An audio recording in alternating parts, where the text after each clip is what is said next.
one of the things about playing bells is it's very important to where you set your bells after you've been playing them.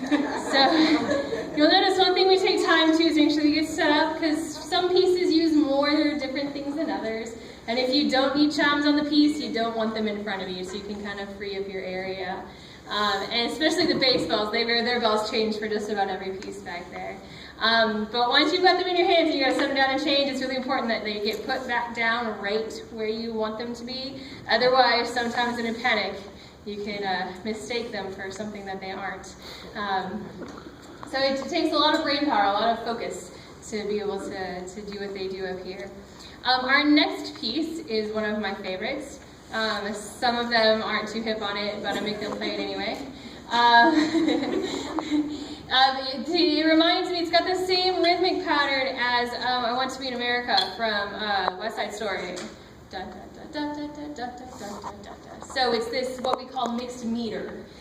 So we're in one meter for one measure, and then the next measure is in a different meter, and it just keeps flipping back and forth, which is very challenging to do. But they do a great job with this piece, and I hope you enjoy it as much as I do.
hymn tune that I'm sure that all of you know, A Mighty Fortress is Our God.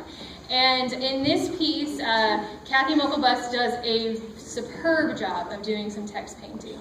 And we start out nice and stately with an introduction in the first stanza.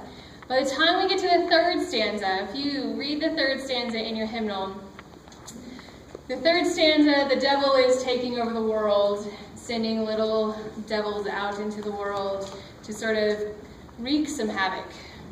And she does a very good job of wreaking havoc. It's number 110 in your hymnal if you want to pull it out and check it out.